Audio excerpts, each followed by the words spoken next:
Today's show is all about overcoming life's curveballs, and you're about to meet a couple who took an unexpected turn of events and turned it into something even better than what they had before. I met Richard when I was 17 years old. It was at a high school dance. I saw him walk in the door, and I was instantly attracted to him. In high school, Richard was the athlete of the year, but he was also a super smart guy, and he also just had this great swagger about him. But we married young and had 2 children nearly right away. We did have struggles. I felt very much in Richard's shadow, and I wasn't sure if we were going to make it together. In 2000, Richard was diagnosed with a rare cancer, and he had a successful surgery for it, but 3 years later, the cancer came back, and he decided to have a more extensive surgery. After Richard woke up from the surgery, I started to realize that he was more withdrawn than normal. The man that I married was magnetic, charismatic, and gregarious, and now he was shy. He was a completely different person.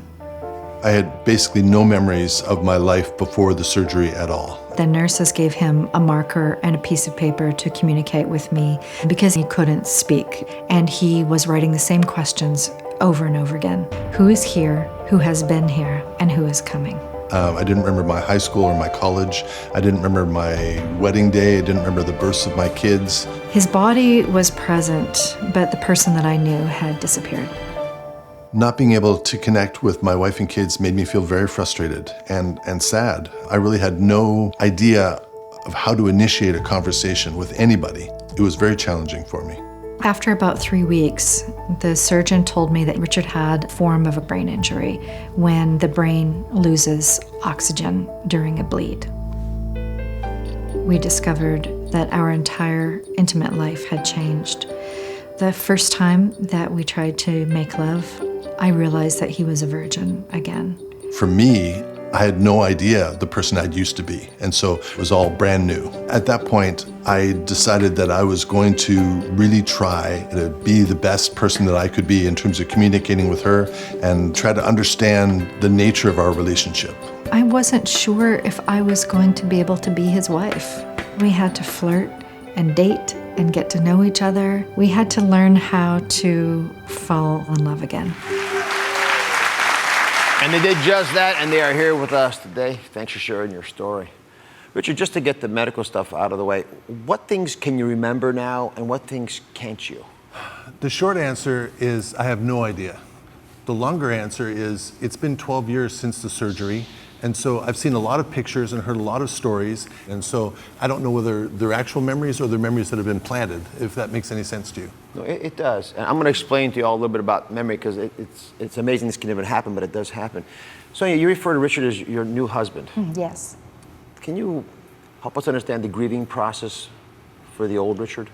Well, the first thing that happened was we learned that he had a permanent disability, and that was a huge shock to both of us. And I really had to grieve that fully. I had to grieve the loss of him, and I had to grieve the loss of our marriage. So let's get everyone up to date on what's going on inside Richard. So and personalities change based on the memories we acquire, but what if we lost all of our memories? What would happen to our personality? So let's first understand what memory really is. So imagine that your brain is full of all these nerves, right? And those nerves are these little strands of spaghetti, right? And what happens with those spaghetti, they're actually pulled together into the structure we call the brain, literally winding back and forth into a structure crammed into our skulls, compacted with enough information and wisdom to fit into our brains. Now, at the base of the brain, way down in here, is the hippocampus. That's where you process critical bits of information. Things I'm saying right now, you're going to store them, some of them anyway, in this hippocampus. So all these ideas, these really important things that happen in your life, they could be your first date, vacations with the family, the wedding. So due to a complication in Richard's surgery, these all began to literally dissolve away. Because there was no oxygen going to his brain for part of the recovery process, the hippocampus was damaged, taking away some of these memories and making it probably harder to make new ones as well. I want to take you back again. Remember, the brain basically is as intricate as a bowl of spaghetti. And we don't really understand all the intricacies of how our personalities are formed. That's, unfortunately, that magic is what makes Richard, Richard, and Sonya, Sonya, and me, and you. It's the magic of our uniqueness. Now, you point out one thing that you were very honest about, which is that after the surgery, it was as though Richard was a virgin. Yes. You really had to go from the very beginning, which is not a bad idea for a lot of folks in troubled relationships right now anyway, because we have to reinvent those relationships. How did you overcome that sense? Well, it was a lot of practice and a lot of patience. And so there could have been a high degree of frustration with that. As we were experiencing all the frustrations and learning who we were again, we just had a really strong commitment to see this out. Well, lucky for us, Sonya is a wonderful writer, and she's actually crafted a beautiful book. It's on the marriage. It's called Wondering Who You Are, and it's available now. We're going to apply this to a couple when we come out from the break, but I want to understand why you want to talk about this publicly in the first place. Well, I think that the power of reinvention became so strong for us through the writing of the book together. I'd like to be able to help other people who are experiencing that, no matter where they're having that in their life. You know, it could be in marriage, it could be in any kind of relationship that they're currently in. Our story is like a metaphor for marriage. Over the years, most couples grow apart and become strangers as their relationship evolves. In our case, extreme circumstances completely changed Richard's personality and he lost his identity, and we became strangers to each other.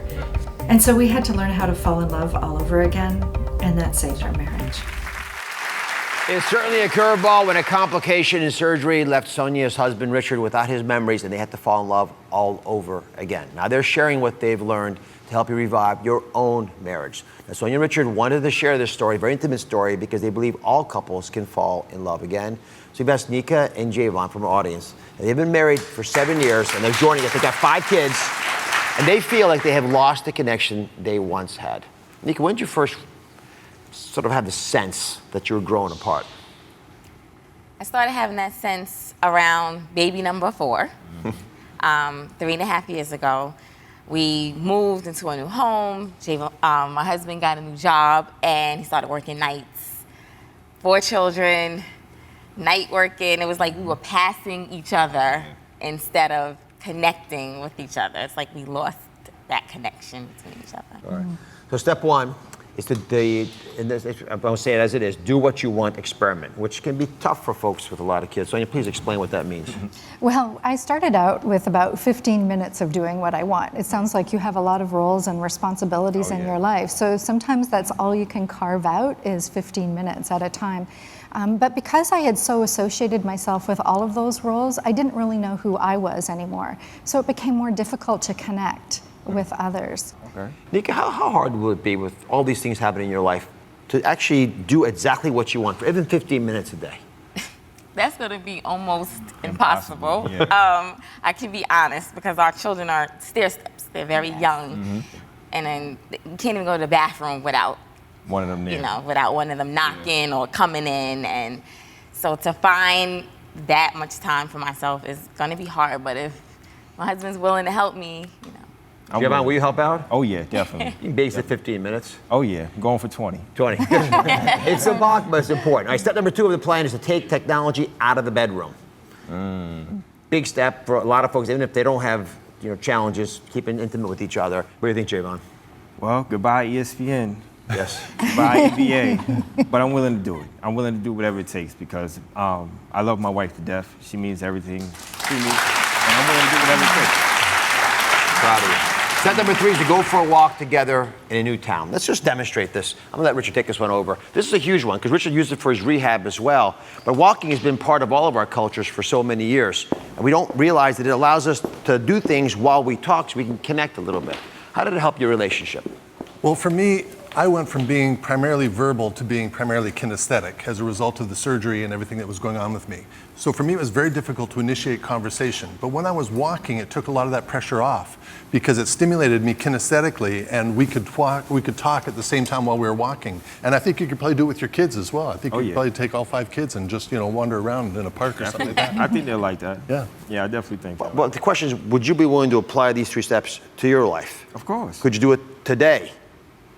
Time is it? I do it in the next 5 minutes. 5 minutes. Well, the daytime show, they're not rated for that, so we can't do it. But if you're willing to let it happen today, then I've got a little gift for you. Okay. We'd like to send you to a hotel. Nice. We'll manage the kids, You put all technology away and you're gonna start following this advice. The original advice, by the way, was stay in the room for 24 hours in a row. I don't know if you can get there, but you can give that a shot as well.